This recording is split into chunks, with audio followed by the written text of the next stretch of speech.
మా వారికి ఎండు చేపలు తినాలనిపించింది, అందుకని ఇంటికి ఎండు చేపలు అది తీసుకొచ్చాడు. దీన్ని బొమ్మడాయిలు ఎండు చేపలు అంటారంట. వీటిని ఏ విధంగా చేయాలని చూద్దాం. ముందుగా అయితే నేను చిన్న చిన్న ముక్కలుగా అయితే కట్ చేసుకున్నాను. తర్వాత దాన్ని పెంక మీద కొంచెం వేయించుకుంటే దానికి ఈకలు ఏమన్నా ఉంటే అవన్నీ ఊడిపోతాయి. తర్వాత కొంచెం సాల్ట్ వేసిన వాటర్లో అయితే నానబెట్టుకొని పక్కనైతే పెట్టుకున్నాను నేను. ఫస్ట్ అయితే టమాటాలు 1/2 కేజీ తీసుకున్నాను. దోసకాయ అయితే 3 తీసుకున్నా. ఉల్లిపాయలు అయితే రెండు ఉల్లిపాయలు అయితే సరిపోతాయి. పచ్చిమిరపకాయలు, కరివేపాకు ఇవి తీసుకున్నా. అయితే ప్రాసెస్ చేద్దాం, ఇట్లా ఏ విధంగా చేద్దామనేది చూద్దాం. ముందుగా అయితే కళాయి పెట్టుకొని అందులో అయితే నూనె అయితే ఎక్కువ వేసుకున్నాను నేనైతే. తర్వాత దాంట్లో జీలకర్ర, ఆవాలు వేసుకున్న తర్వాత ఉల్లిపాయ ముక్కలు, పచ్చిమిరపకాయ ముక్కలు వేసుకొని కొంచెం బాగా నూనెలో వేయించుకోవాలి. కొంచెం దూరగా వచ్చిన దాకా వేయించుకుంటే కొంచెం ఇంకా టేస్ట్ బాగుంటుంది. అందులో కరివేపాకు వేసుకొని కొంచెం బాగా వేయించుకోవాలి. వేయించుకున్న తర్వాత కొంచెం బ్రౌన్ కలర్ వచ్చిన దాకా వేయించుకుంటే ఇంకా బాగుంటుంది. అందులోనే కొంచెం పసుపు,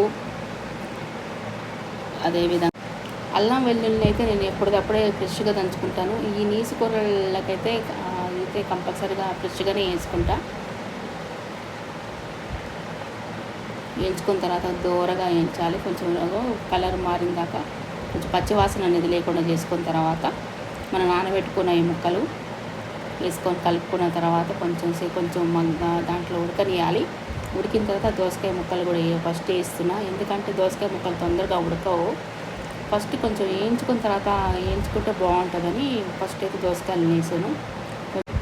కలుపుకున్న తర్వాత అలానే పెట్టుకున్న తర్వాత కొంచెం సేపు అయిన తర్వాత టమాటా ముక్కలు అనేది వేసాను. ఎందుకంటే దోసకాయ ముక్కలు కొంచెం ఉడికిన తర్వాత వేసుకున్న తర్వాత టమాటా ముక్కలు వేసుకుంటే టమాటా ముక్కలు తొందరగా ఉడికిపోతాయి కాబట్టి దోసకాయ ముక్కలు కూడా ఆటోమేటిక్గా సగం ఆల్రెడీ ఉడికిపోయినాయి కాబట్టి 2 సమానంగా మంచిగా ఉడుకుతాయి. తర్వాత కొంచెం మూత పెట్టిన తర్వాత కొంచెం మధ్యలో కొంచెం అప్పుడప్పుడు కలుపుతూ ఉండాలి, లేకపోతే కొంచెం మాడిపోతుంది.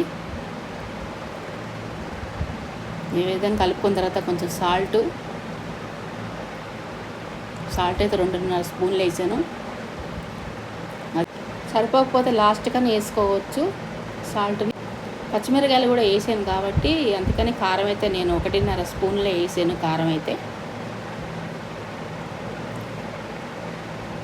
ఈ దానికైతే సరిపోతుంది.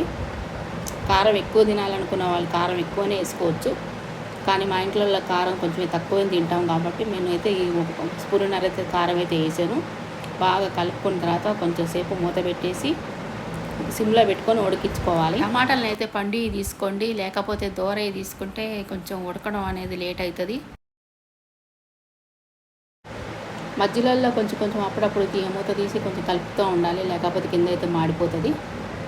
ఈ కూర వండుతున్నప్పుడు మా నాయనమ్మ, మా అమ్మనే గుర్తొచ్చింది, ఎందుకంటే వాళ్ళు బాగా చేస్తారు కూరలు అవన్నీ. ఎందుకంటే మాకు వారంలో కంపల్సరీగా 4-5 రోజులైతే ఈ ఎండు చేపల కూరలు ఎక్కువ ఉంటాయి. వాళ్ళు అన్నిట్లలో వేసేవాళ్ళు. అందుకనే ఈ కూర వండుతున్నంతసేపు మా నాయనమ్మని అయితే గుర్తొచ్చింది.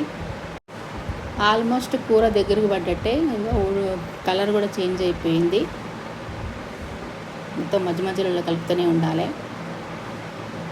ఇగో ముక్కలన్నీ ఉడికిపోయినాయి, టమాటాలు, దోసకాయ ముక్కలన్నీ ఉడికిపోయినాయి.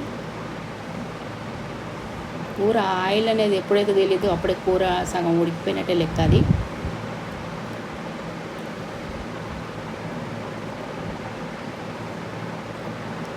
తర్వాత మనం ఇది ధనియాల పొడి, గరం మసాలా అవి వేసుకొని వేసుకుంటే అయిపోయింది. ఆల్మోస్ట్ ఉడికిపోయింది.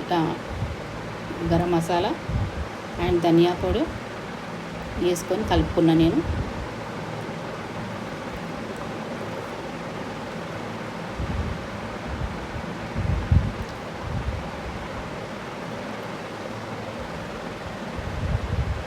ఈ విధంగా ఉడికిపోయింది. ఆయిల్ అనేది బయటకు వచ్చింది. ఆయిల్ బయటకు వచ్చిన తర్వాత ఉడికిపోయినట్టే లెక్క. ఫస్ట్ టైం కనుక నా ఛానల్ని చూస్తున్నట్టయితే లైక్ అండ్ సబ్స్క్రైబ్ చేయడం మాత్రం మర్చిపోకండి. ఒక మంచి వీడియోతో మళ్ళీ కలుద్దాం. Bye bye, see you.